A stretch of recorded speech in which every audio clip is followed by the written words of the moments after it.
Imagine you are living in the Victorian era, mid-19th century England. Women at that time stood out with wide, puffed skirts, layered with fabric, sometimes with a circumference of over 3 meters. These elaborate dresses were not only symbols of fashion and social status, but also a real challenge when it came to attending to personal needs. So how did Victorian ladies go to the bathroom while wearing such large dresses? First, imagine how dresses were sewn during that period. Victorian dresses often consisted of multiple layers: wide-legged underpants, petticoats, hoop skirts, crinoline or bustle, outer skirts, along with many accessories such as corsets, jackets, and garters. Notably, the crinoline, a wide steel or wicker frame that helped the skirt flare out, made moving and sitting down extremely inconvenient, not to mention using the restroom. The answer to this difficult question lies in both the design of the clothing and the dexterity of women at that time. First of all, Victorian women's underwear was not like today's. They were usually 2 separate pant legs, joined at the waist but completely open at the bottom. This allowed ladies to sit on the toilet or chamber pot without having to remove all the layers of skirts above. The toilets are also very different. In homes, wealthy families have flush toilets, a novel invention at that time. However, many places still use a chamber pot, a small earthenware pot placed in the bedroom or under the dressing table. When needed, women just gently lift their skirts, sit on the pot, and that's it, without having to remove anything. With large skirts, women have developed excellent skills to handle the situation. They know how to use one hand to hold the front layers of the skirt, the other hand at the back, gently lifting just enough to avoid exposing skin while still creating the necessary space.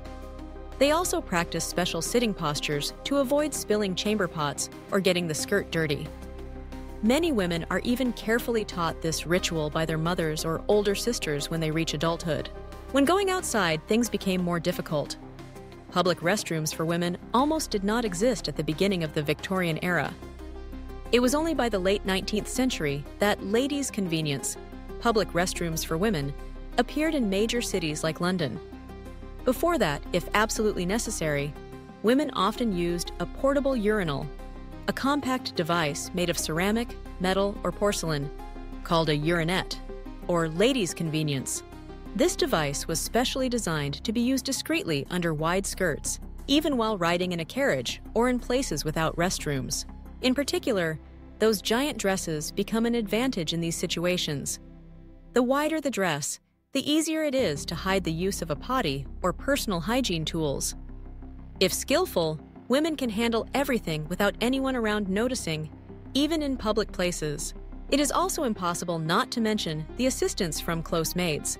Wealthy women often have 1 or 2 personal servants, ready to help remove outer layers of clothing, hold their skirts, or bring a chamber pot when needed. Some documents also mention the crinoline lady's aid, small hooks, hanging straps, or supporting frames inside the skirt that help hold the skirt up higher when sitting down to use the toilet.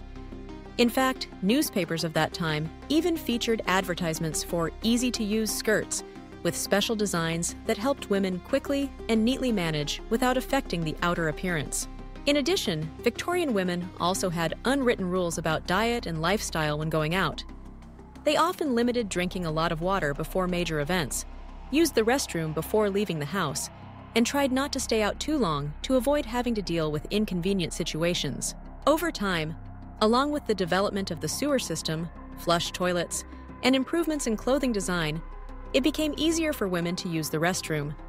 The heavy crinoline skirts were gradually replaced by lighter, more streamlined dresses, and underwear was designed to be discreet and convenient. At the same time, the women's rights movement and the emergence of public restrooms for women contributed to freeing women from those silent difficulties. It is fascinating to look back at history and realize that behind the glamorous, beautiful, puffed dresses lies a refined art of living and countless practical innovations by women of the past. They were not only symbols of elegance, but also proof of adaptability, creativity, and the courage to overcome very ordinary challenges, even if it was just a private moment, seemingly small in their everyday lives.